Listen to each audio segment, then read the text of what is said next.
Hello learners, कैसे हैं आप सब। उम्मीद है कि अच्छे होंगे। तो आपका एक बार फिर से स्वागत है ऑल टीचिंग एप्टीट्यूड की पीवाईक्यू सीरीज़ में। आप जैसा कि जानते हैं हम यहाँ पर communication, mathematical reasoning, teaching aptitude के साथ साथ रिसर्च एप्टीट्यूड के जो प्रीवियस ईयर क्वेश्चन पेपर हैं, पेपर 1 के यूजीसी नीट के, उनको कर रहे हैं।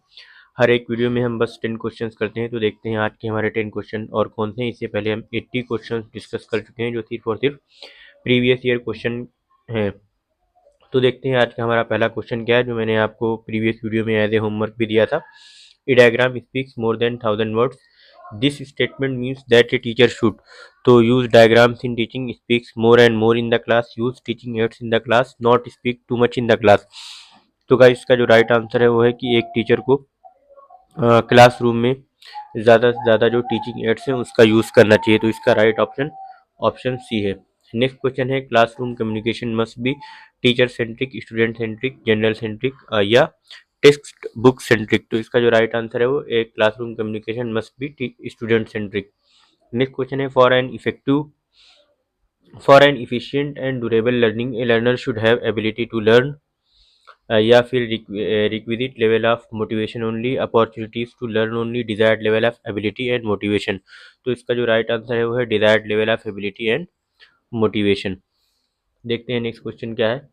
तो गाइज एक बार फिर से मैं आपको बता दूं कि मैंने आप सबसे डिस्कस कर रखा है कि मैंने नेट जेआरएफ को किस तरीके से क्लियर करा है, सिर्फ यूट्यूब और सेल्फ स्टडी के थ्रू, और आप कैसे अपना स्कोर 220 प्लस ला करके आप खुद भी जेआरएफ क्लियर कर सकते हैं। मैं अभी पीएचडी कर रहा हूँ जामिया मिल्लिया इस्लामिया से, तो इसका एक्सपीरियंस भी मैं शेयर करूंगा और किस तरीके से आप एडमिशन लें इसके बारे में मैं आपसे डिस्कस करूंगा। और लास्ट डेज की जो 10 डेज की स्ट्रेटजी है वो कैसे रहने वाली है वो मैंने डिस्कस कर दिया है। तो आप मेरे होम पेज पे जाके चैनल के उसको आप देख सकते हो और चैनल को सब्सक्राइब कर लें ताकि आपको नोटिफिकेशन मिल जाए जब भी कोई नई वीडियो बनाओ। तो मैंने पूरी सिस्टमेटिक स्ट्रेटजी पेपर 1 और 2 की डिस्कस कर रखी है, आप जा करके वहाँ पे देख सकते हैं। नेक्स्ट क्वेश्चन है, the best method of teaching is to impart information, ask student to read books, suggest good reference material, initiate discussion and participate in it. तो बेस्ट मेथड ऑफ टीचिंग क्या है वो हमें बताना है 84 क्वेश्चन में। तो इसका सबसे अच्छा तरीका होता है कि आप इनिशिएट करें डिस्कशन और उसमें खुद भी पार्टिसिपेट करें। नेक्स्ट क्वेश्चन है, interaction inside the classroom should generate argument, information, ideas, controversy. तो बहुत आसान है इसका, it should generate ideas. Next question is, at primary school stage, most of the teachers should be women because they can teach children better than men. No basic content better than men are available at on lower salaries, can deal with children with love and affection। तो जैसा कि आप सब जानते हैं कि जो लड़कियां होती हैं, वुमेन्स होती हैं, वो बच्चों के साथ बहुत ही ज़्यादा लव और अफेक्शन और प्यार से डील कर सकती है। तो इस वजह से प्राइमरी लेवल में बच्चों को चूँकि बहुत ज़्यादा प्यार की ज़रूरत होती है, तो उन्हें इस वजह से डील करना चाहिए, बच्चों को पढ़ाना चाहिए। नेक्स्ट क्वेश्चन है हमारा, the higher order of learning is chain learning, problem solving learning, stimulus response learning या कंडीशन रिफ्लेक्स लर्निंग। तो इसका जो गाइस राइट आंसर है वो है प्रॉब्लम सॉल्विंग लर्निंग, क्योंकि जो in educational psychology the highest order of learning is problem solving learning, because it involve बहुत सारी चीज़ें, रीजनिंग हो गया, एनालिसिस हो गया, सिंथेसिस हो गया, या application of knowledge to new and unfamiliar situations. और इसमें हम बहुत सारी चीज़ें यूज़ कर सकते हैं, जैसे इंसाइट्स हैं, लॉजिक हैं, क्रिएटिविटी है। तो जब भी हम प्रॉब्लम सॉल्व करते हैं तो ये सब चीज़ें हम यूज़ में ला सकते हैं।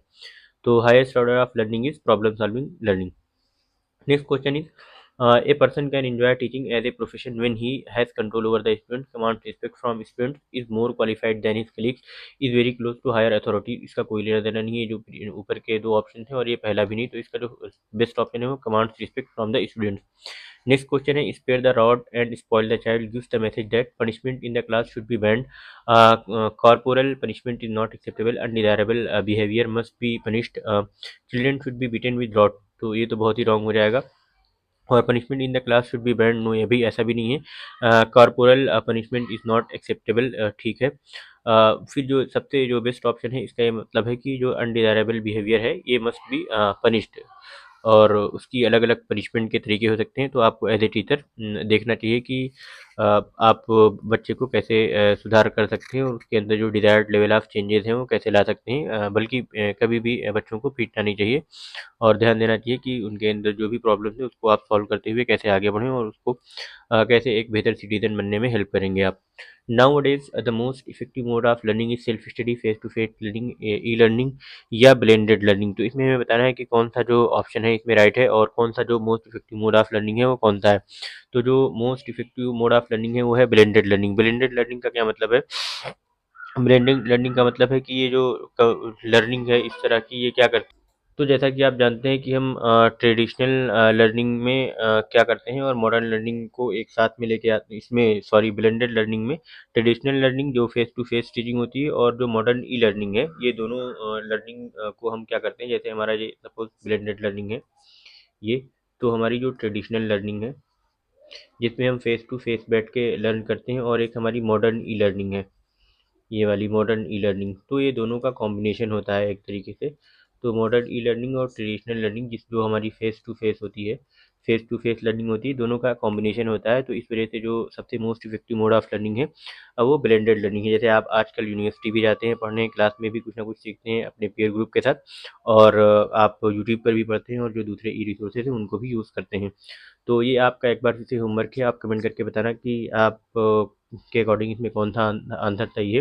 A teacher can be successful if he or she help student in becoming a better citizen, impart subject knowledge to student, prepares student to pass the examination, present the subject matter in a well organized manner। तो बताना कि कौन सा option इसमें सही है, और मैं कमेंट में बताऊंगा, जब आप कमेंट करेंगे तो मैं बताऊंगा कि किसने सही आंसर किया, और कोशिश करूंगा कि अगर मैंने बाद में वीडियो बनाई तो आपका नाम लूँ वीडियो में और बताऊं कि किसने सही इसका आंसर दिया है। तो thank you so much guys, like करें, शेयर करें, सब्सक्राइब करें और कमेंट करके बताएं कि आपको वीडियो सीरीज कैसी लग रही है, और फिर मिलते हैं नेक्स्ट वीडियो में। तब तक के लिए गुड बाय। आप अपनी तैयारी करते रहें अच्छे से।